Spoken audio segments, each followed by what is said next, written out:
नमो भगवते वासुदेवाय। ओम ओम नमो नमो भगवते भगवते वासुदेवाय। वासुदेवाय। ओम नमो भगवते वासुदेवाय। ओम ओम नमो भगवते ज्ञानस्य वासुदेवाय। ज्ञानाञ्जनशलाकया चक्षुरुन्मिलितं चक्षुरुन्मिलितं येन येन तस्मै तस्मै श्रीगुरवे श्रीगुरवे नमः। नमः। श्री चैतन्य मनोभीष्ट। हरे कृष्णा।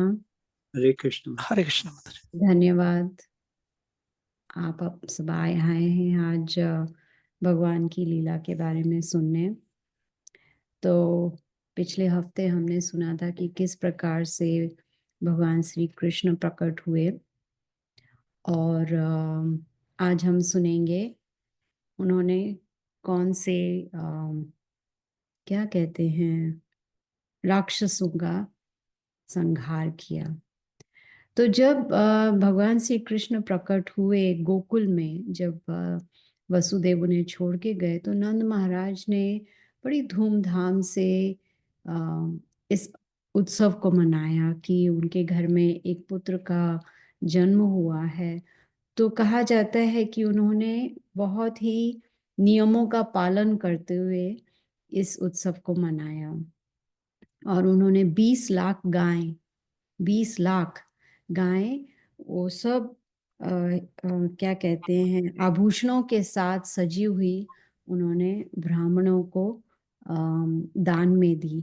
और कहा जाता है कि 7 पहाड़ी जो अनाज हैं, पहाड़ जैसे अनाज जो है, 7 पहाड़ अनाज के, वो भी आभूषणों के साथ लदे हुए उन्होंने दान में दिया। बहुत सारे वस्त्र दिए, गहने दिए, गायें, बहुत सारे जो जो वहाँ के वासी थे, गोकुल वासी थे, उनमें भी उन्होंने दान किया।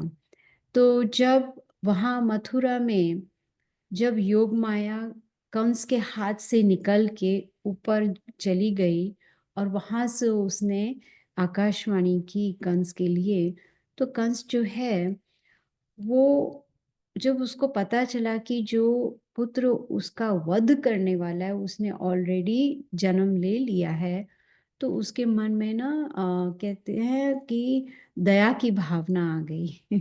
कंस में दया की भावना, सोचो। इतना जो बहुत ही क्रूर राजा था, तो वो एकदम से देवकी और वसुदेव के पास गए, और उनसे माफी मांगने लगे। कहने लगे कि जिस प्रकार का मेरा व्यवहार था वो बहुत ही गलत था, मैं बहुत ही निर्दयी बन गया था, बहुत ही बेरहम हो गया था, मैंने आपके 6 पुत्रों का वध कर दिया जो मुझे नहीं करना चाहिए था। तो इस तरह से वो क्षमा मांगने लगा देवकी और वसुदेव से कि मुझे जो जो कुछ भी मैंने किया वो मुझे नहीं करना चाहिए था। और फिर कंस ने देवकी और वसुदेव को छोड़ दिया, उनको कारागृह से निकाल के उन्हें छोड़ दिया। तो जब ये सब हो गया तो कंस अपने महल में वापस आए, और उन्होंने अपने मंत्रियों को बुलाया पूछने के लिए कि देखो, दुर्गा तो आई, उसने कह दिया कि 8वां पुत्र कहीं ना कहीं उसने जन्म ले लिया है जो मेरा वध करने वाला है। अब आप मुझे बताओ मुझे क्या करना चाहिए, मंत्रियों से पूछ रहे हैं। तो जो मंत्री थे वो आसुरी भाव के थे, तो उन्होंने कहा कि आप ऐसा कैसे कर सकते हो, आपको तो देवकी वसुदेव को नहीं छोड़ना चाहिए था। और अब आपको क्या करना चाहिए, जितने भी बालक पिछले 10 दिनों में जन्म लिया है जिन्होंने, उन सब का वध करा दो। जितने भी बालक हैं उन्हें क्या कहते हैं, नवजात शिशु जो भी हैं पिछले 10 दिन से। और इसलिए कंस ने अपने लोगों को भेज दिया, कहाँ, अलग अलग सारे जितने भी आसपास के गांव थे, शहर थे, सब भेज दिया, ताकि उन नए बच्चे जो पैदा हुए हैं उनका सबका वध हो जाए। देखिए बुरी संगत का बुरा असर। ऐसे मंत्री थे तो जिन्होंने उन्हें ऐसी सलाह दी जो बिल्कुल ही गलत थी, और बहुत ही बड़ी मात्रा में बच्चों का वध करने लगे।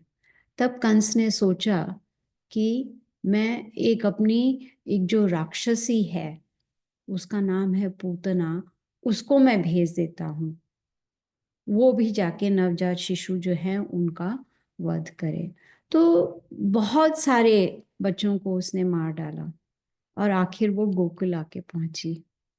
जब वो गोकुल पहुंची तो कहा जाता है, भागवतम में बताया गया है, कृष्ण बुक में भी, कि ये जो राक्षसी पूतना थी, उसके पास एक रहस्यमयी शक्ति थी, और वो शक्ति के कारण वो कोई भी रूप धारण कर सकती थी, कोई भी रूप। तो उसने क्या किया, उसने एक बहुत ही सुंदर स्त्री का रूप धारण किया, जो इतनी सुंदर थी कि कोई भी उसे देखे तो मोहित हो जाए। इतनी सुंदर, और इतने अच्छे वस्त्र पहने, आभूषण, और वो गोकुल में पहुंच गई। जब वो गोकुल में पहुंची तो वो दूसरे नवजात शिशु को तो मार चुकी थी, तो वो नंद महाराज के घर में घुसी। अंदर गई तो वो सीधा कृष्ण के कमरे में गई। अब श्रील प्रभुपाद जी बताते हैं कि कृष्ण के कमरे में वो इसलिए जा सकी क्योंकि कृष्ण ने उसे आने दिया। देखिए, यहाँ पर कृष्ण की मर्जी थी कि पूतना उनके कमरे में आए। वो तो सब जानते हैं, क्योंकि वो तो परमात्मा के रूप में सबके हृदय में विराजमान है, और वो जानते थे कि पूतना किस लक्ष्य से उनके पास आ रही है। और कृष्ण की ये इच्छा थी कि पूतना उनके कमरे में आए। तो जैसे ही पूतना आई, कृष्ण ने पूतना को देखा और सोचने लगे, इतनी सुंदर स्त्री मुझे मारने आई है, कितनी सुंदर है ये मुझे मारेगी। और तब पूतना ने कृष्ण को अपनी गोद में ले लिया।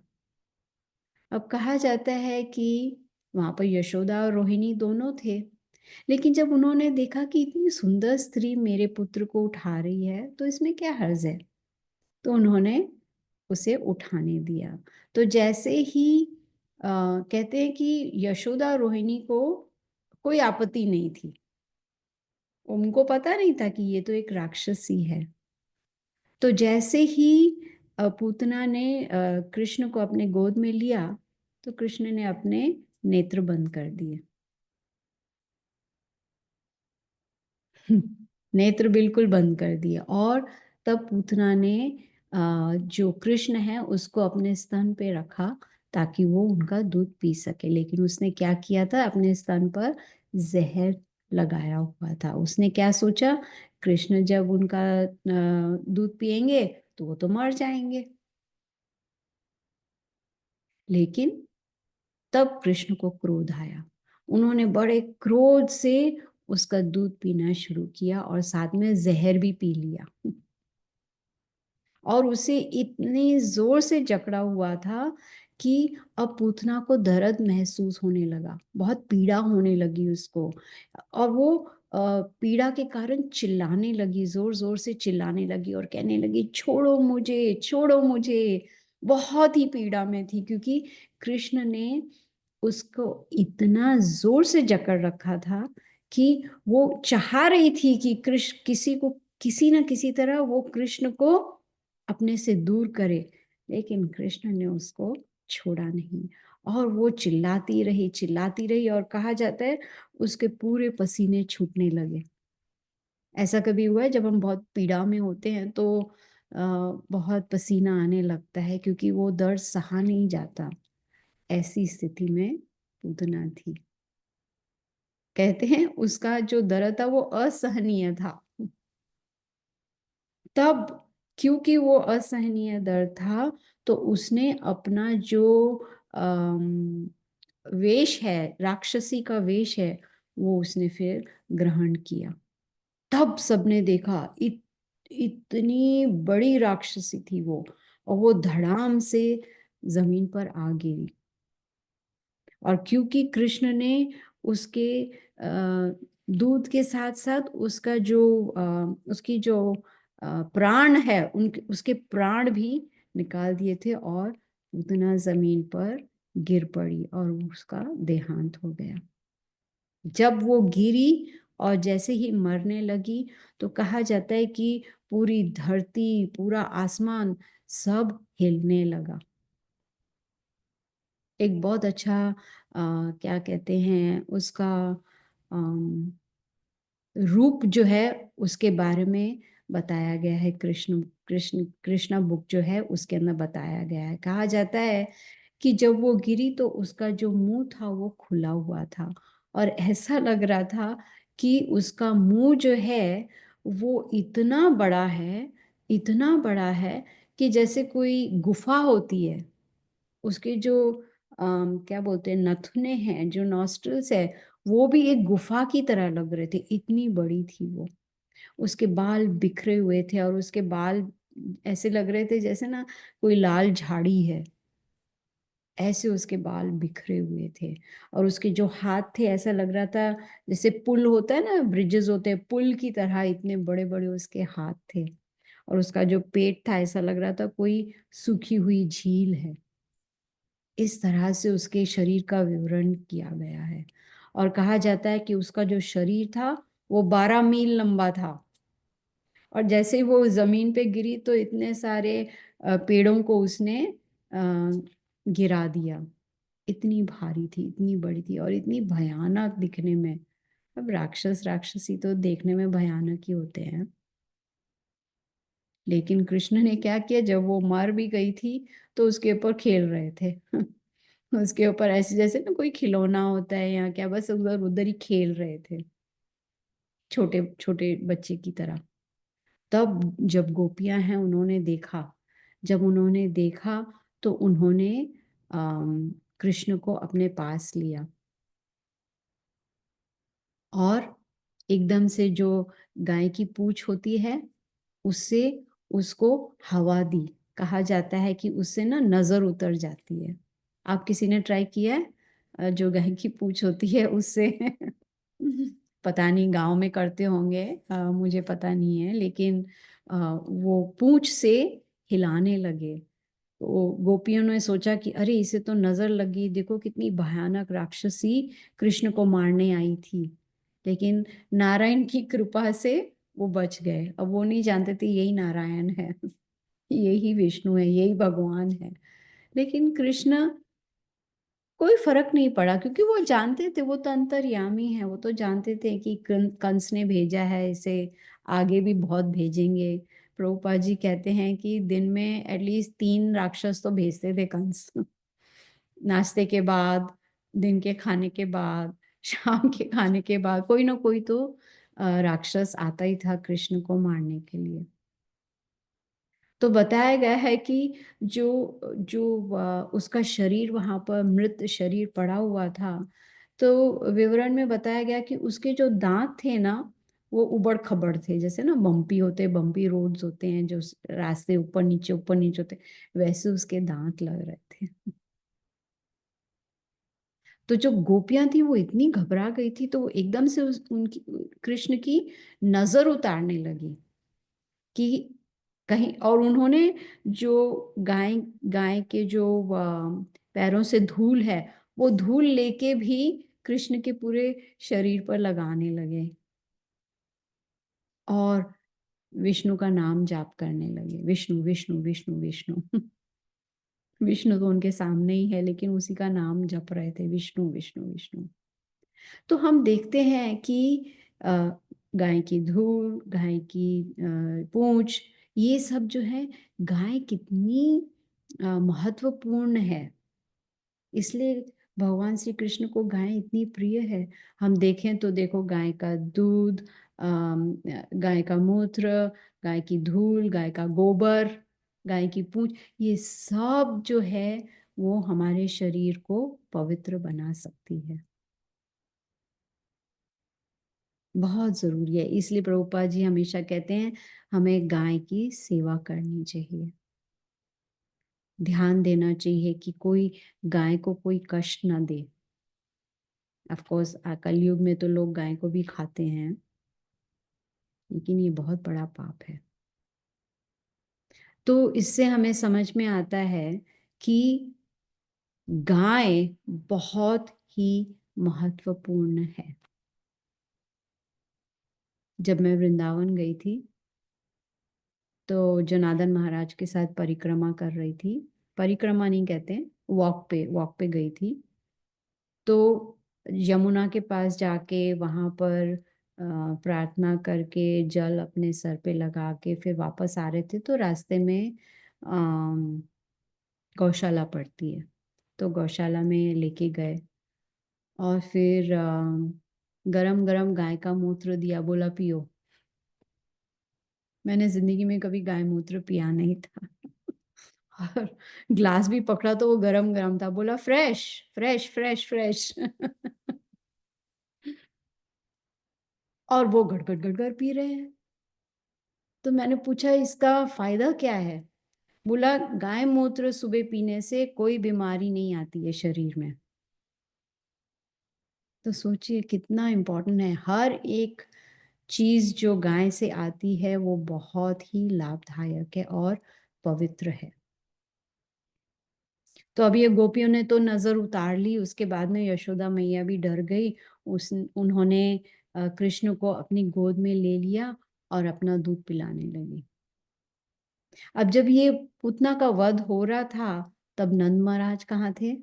वो मथुरा में थे। वो गए थे मथुरा में कंस को कर देने के लिए, टैक्सेस के लिए। और वहां पर जब वो गए तो उनकी मुलाकात वसुदेव से हुई। और वसुदेव जो हैं वो तो जानते थे कि कृष्ण और बलराम दोनों उनके ही पुत्र हैं, लेकिन नंद महाराज नहीं जानते थे। तो वो पूछने लगे दोनों पुत्र कैसे हैं, अपनी ही संतुष्टि के लिए कि भाई मन में तो सोच रहे मेरे पुत्र हैं, लेकिन उनसे पूछ रहे हैं दोनों पुत्र कैसे हैं, सब कुछ कुशल मंगल है कि नहीं, क्या गोकुल जो है वो कोई एक सुरक्षित जगह है कि नहीं। और उन्होंने नंद महाराज को ये भी कहा आप जल्दी वापस जाइए गोकुल, क्योंकि मेरे हिसाब से वहाँ कुछ गड़बड़ी होने वाली है, आपको तुरंत वापस जाना चाहिए।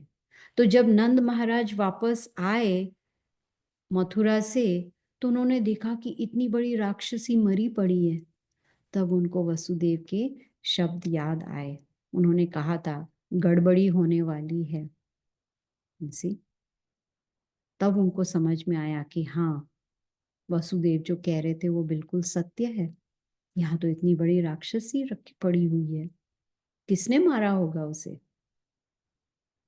तब जब जितने भी गोकुलवासी थे, क्योंकि उसका शरीर इतना बड़ा था, 12 मील लंबा, सोच सकते हैं 12 मील, 12 माइल्स। मैं तो 1 माइल चल के ही थक जाती हूँ, 12 माइल्स। तो सारे गोकुलवासियों को उसके शरीर को काटना पड़ा, छोटे छोटे टुकड़े करने पड़े, काटना पड़ा ताकि उसको इकट्ठा करके जला सके उसके शरीर को। और कहा जाता है कि जब उसके शरीर को जलाया तो उसमें से बहुत ही सुगंध आने लगी। अब आप बोलोगे राक्षसी के शरीर से सुगंध, ऐसा क्यों? क्योंकि कृष्ण ने उसे छुआ था, कृष्ण ने उसका दूध पिया था, कृष्ण ने उसका वध किया था, इसलिए उसके मृत शरीर से इतनी सुगंध आ रही थी। पूरा जो वातावरण था वो सुगंधित हो गया था। और क्योंकि पूतना ने अपना दूध पिलाया था कृष्ण को, जो माँ करती है, तो उसे माँ का दर्जा दिया भगवान ने। और अपना शरीर छोड़ने के बाद पूतना जो है वो आध्यात्मिक जगत में चली गई। इतनी कृपा। प्रभुपाद जी कहते हैं कि कृष्ण जिसको भी देख ले, जिसको भी, जिसका भी स्पर्श कर ले, जिसको भी, जिसका भी वध कर ले, जिस पर भी कृपा कर ले, उन सबका उद्धार हो जाता है। अब कंस देखो हर वक्त कृष्ण का नाम जपते थे, हर वक्त चिंतित रहते थे कि कब वो आएगा और कब मेरा अंत करेगा। तो हर समय वो ध्यान करते थे कृष्ण का, लेकिन वो गलत गलत भावना से। अब यशोदा जो है, उसने जब देखा इतनी बड़ी राक्षसी अपने बेटे को खतरे में देखा, तो वो बहुत घबरा गई थी। और वो सोचने लगी, अगर मैं घबरा गई हूं तो कृष्ण भी कितना घबरा गया होगा। तो वो उसे आश्वासन देने लगी कि कोई बात नहीं, कोई बात नहीं, सब ठीक हो जाए। हम नहीं कहते बच्चों को, बच्चे डर जाते तो इधर रख के, तो कोई बात नहीं, कोई बात नहीं, सब ठीक हो जाएगा, सब ठीक हो जाएगा। और फिर धीरे धीरे वो कृष्ण को सुलाने लगी, ये सोच के कि सो जाएगा तो भूल जाएगा सब कुछ। तो जब कृष्ण सो गए, उनको निद्रा आ गई, तो यशोदा ने क्या किया, एक छोटा सा बिछाना लगाया, उसके ऊपर कृष्ण को रखा। और ये बिछाना जो था वो एक ठेले के नीचे था, एक ठेला था जिसको शकट भी बोलते हैं। और ठेले के नीचे कृष्ण को सुला दिया। और क्योंकि बहुत सारा म्यूजिक को क्या बोलते हैं, संगीत, बहुत संगीत चल रहा था, बहुत जो गोकुलवासी थे वो नाम जप रहे थे, गाना गा रहे थे, चैंटिंग कर रहे थे, तो इतना सब कुछ चल रहा था। तो यशोदा को पता नहीं चला कि कृष्ण तो जाग गए हैं और वो रो रहे हैं, क्योंकि उनको बहुत भूख लगी थी। और वो रोए जा रहे थे, रोए जा रहे थे, और कोई सुनने वाला नहीं था, क्योंकि इतना शोर शराबा चल रहा था। तो क्योंकि कृष्ण को क्रोध आया, तो उन्होंने अपने नन्हे नन्हे पैरों से उस शकट को धक्का मारा, हल्के से धक्का मारा। तो जितने भी बर्तन रखे थे उस कार्ट पे, उस शकट पे या उस ठेले पे, वो सब धड़ाम से नीचे गिरे और बहुत बड़ा आवाज आया। और साथ में जो शकट का पहिया था, पहिए भी टूट गए। अब देखो, छोटा सा बालक, छोटे से पैर, हल्का सा उसको लगाया धक्का, और इतना सब कुछ हो गया। पहिए भी निकल गए, पूरा शकट जो है वो टुकड़े टुकड़े में टूट गया। और सब भागे भागे आए। सबको डर लगा, यशोदा को भी डर लगा, अरे मेरे मेरे बेटे को तो कुछ नहीं लग गया, इतना बड़ा जो ठेला है वो उसके ऊपर तो नहीं गिर गया। वो जो शकट था वो एक्चुअली एक राक्षस था, शकटासुर, उसका नाम था शकटासुर। वो कंस ने भेजा था, जिस मैंने कहा ना रहस्यमयी शक्ति होती है इन राक्षसों के पास, तो उसने अपने आप को एक शकट के रूप में धारण कर रखा था। और कृष्ण ने उसका भी वध कर लिया। तो फिर यशोदा ने उसे अपने गोद में उठाया, और फिर नारायण से प्रार्थना करने लगी कि मेरे पुत्र की रक्षा करना। अब जो स्वयं नारायण है, उन्हीं को ही पूजा कर रही है, उन्हीं से ही प्रार्थना कर रही है कि इनकी रक्षा करना। तो हम देख सकते हैं ये दोनों जो हमने आज लीलाएं सुनी हैं श्रीमद् भागवतम से, कि भगवान कृष्ण सब कुछ जानते हैं। वो सब कुछ जानते हैं और सबको जानते हैं, क्योंकि वो हमारे हृदय में है। वो सबको भी जानते हैं, और साथ में वो ये भी जानते हैं कि हम जो भक्ति कर रहे हैं वो दिखावे के लिए कर रहे हैं कि सचमुच कर रहे हैं। वैसे दिखावे के लिए तो हम कुछ भी कर सकते हैं, बहुत अच्छा तिलक लगा लिया, वैष्णव कपड़े पहन लिए, जपमाला हाथ में ले ली, लेकिन हृदय में क्या चल रहा है वो कोई नहीं जान सकता। वो हम जानते हैं और भगवान जानते हैं। तो हम भगवान को फूल नहीं कर सकते, मतलब यू कैन नॉट फूल कृष्णा, क्या बोलते हैं उसको, हाँ, बेवकूफ नहीं बना सकते, पागल नहीं बना सकते। हाँ, मूर्ख भगवान नहीं। को बेवकूफ नहीं बना सकते हम, बिल्कुल नहीं बना सकते हम। कोई भी भेष धारण कर लें, वो झट से हमें पकड़ लेंगे, कुछ भी। तो हमें प्रिटेंड नहीं करना चाहिए, कि जो हम है नहीं वो हमें दिखाना नहीं चाहिए, क्योंकि कृष्ण तो सब कुछ जानते हैं। हमें ऐसा लगता है अगर हम एक कमरे में बंद होके कुछ भी करेंगे, किसी को पता नहीं चलेगा, ये गलत है। क्योंकि कृष्ण सबके हृदय में है और वो सब जानते हैं। वो जानते हैं कि हम कितनी ईमानदारी से भक्ति कर रहे हैं।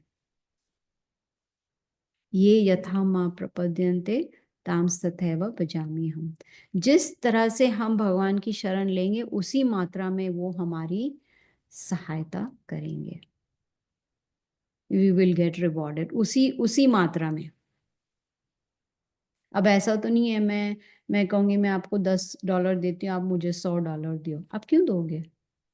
लेकिन कृष्ण ऐसा करते हैं। अगर हम थोड़ी सी भक्ति करेंगे तो हमें उसका रिवॉर्ड को पता नहीं क्या बोलते हैं, वो हमें रिटर्न में देंगे। वो हमारी मदद करने के लिए तैयार है। क्या हम मदद चाहते हैं? ज्यादातर हम सोचते हैं हमें किसी की मदद की जरूरत नहीं है, हमको तो सब कुछ आता है, हम तो सब कुछ सही कर रहे हैं, हम तो कुछ गलत कर ही नहीं रहे हैं। लेकिन ये गलत है।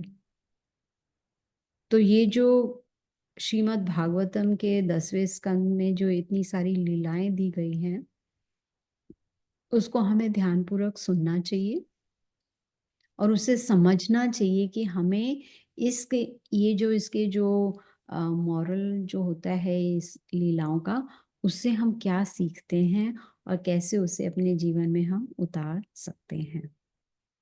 ये जो हृदय में इतने सारे राक्षस बैठे हैं, जैसे काम, क्रोध, लोभ, मोह, अहंकार, ये सब हृदय में है, तो इन सब का वध करना है। और कैसे? कृष्ण की कृपा से। और जब कृष्ण देखेंगे कि हम ध्यानपूर्वक जाप कर रहे हैं, नियमों का पालन कर रहे हैं, हम सिर्फ प्रसाद ग्रहण कर रहे हैं, हम वैष्णवों का संग कर रहे हैं, हम कृष्ण की कथा सुन रहे हैं, हम श्रील प्रभुपाद की किताबों को पढ़ रहे हैं, तब कृष्ण हमारी सहायता करेंगे और तब हम भक्ति में आगे बढ़ सकते हैं। तो ये 2 लीलाएं हैं आज के लिए है। और फिर टाइम हो गया है, तो अभी 10 मिनट है। अगर किसी का कोई प्रश्न हो तो वो पूछ सकते हैं।